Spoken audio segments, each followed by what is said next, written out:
Welcome back to Action Fan. Today we're going to be taking another one from the shelf, and today we're going to be taking the Grenadier Guard. Here we are, once again covered in dust, some fading which is unfortunate. Let's get him downstairs and investigate.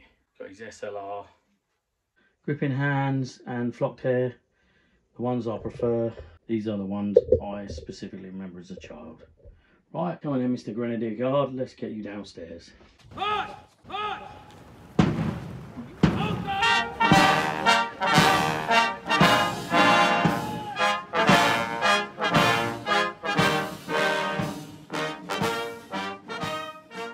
We are downstairs with the Grenadier Guard. Very dusty, as you can see. Let's go ahead and get the dust off this guy. I know he's going to be a bit faded. I'm gutted. Just wish I'd have looked after him a bit more. But let's see what happens when we get the dust off him. Hopefully he doesn't look too bad.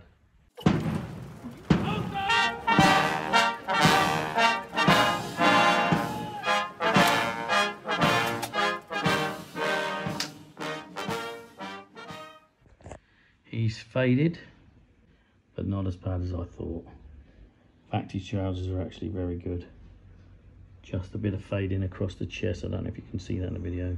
I'm quite happy with how he's turned out, to be honest, all things considering. Except for his limp wrist. Right, let's find out a little bit about this bloke.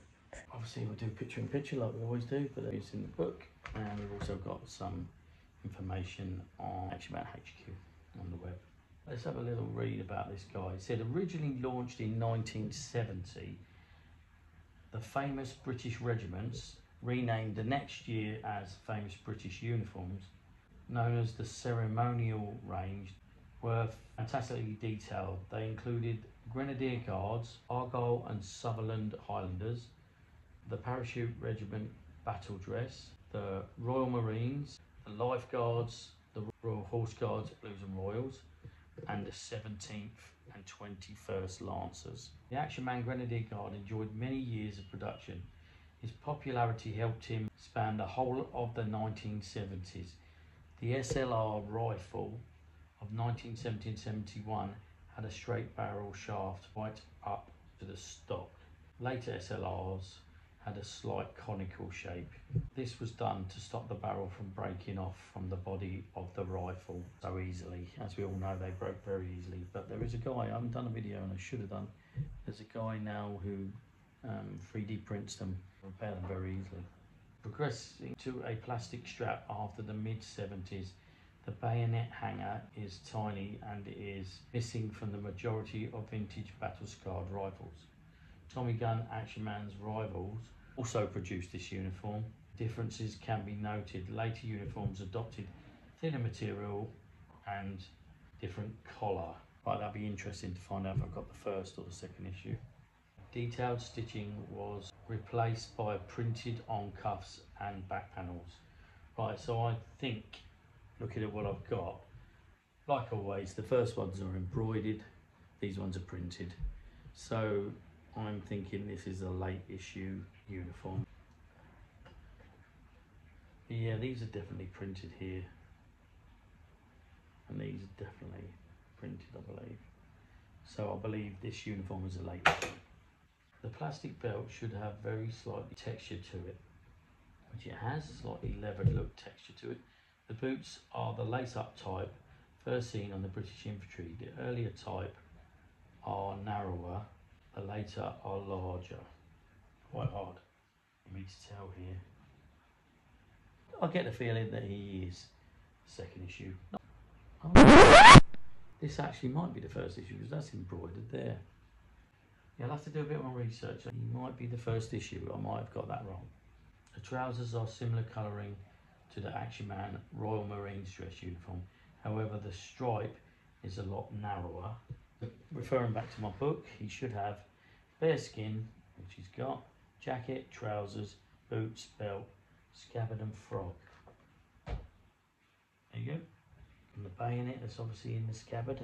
And an SLR. Now the SLR's got a white strap, although it's a brown SLR. Now this is the early edition, because it's the elastic with the brass or gold clips. I do believe I have got the first edition. You know, mate. Eyes right. Wearing a 2.5-inch high bearskin with a white plume on the left hand side. The guardsman is dressed in the Scarlet Parade jacket. It's the single-breasted jacket has a white piping at the front opening and 8 spiked brass buttons. The navy stand collar is piped in white and has a bursting grenade emblem with a silver ball representing the grenade. So he's actually pretty much complete. Along with that, I'm going to show you a new arrival that came the last couple of days. I haven't done anything with this guy. I'm looking for these guys to go with my turbocopters. This guy is the pilot. I'll give you a little quick look at him, and in the later video we'll be dealing with him. As a quick note, I thought he was a bit padded out, and I found underneath that he's got what I think is a late issue basic soldier outfit, trousers and the jumper, so that's a bonus. Just a quick look at the state of his helmet. That is really burnt.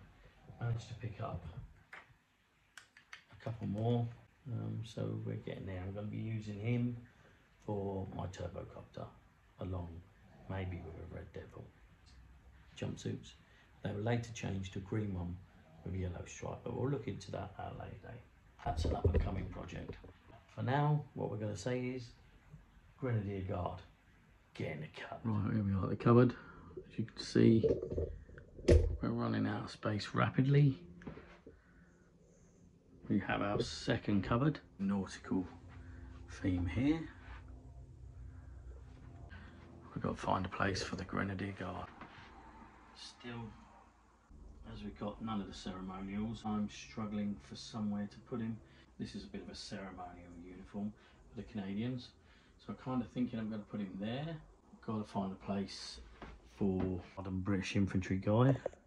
We need to find a place for him, and for now he's kind of lived there, but I think we will get a whole shelf devoted to ceremonials at some stage. That's where we're at now. Modern British infantry at the back, and all our basic soldiers, and the commander there. Action man, get in the cupboard.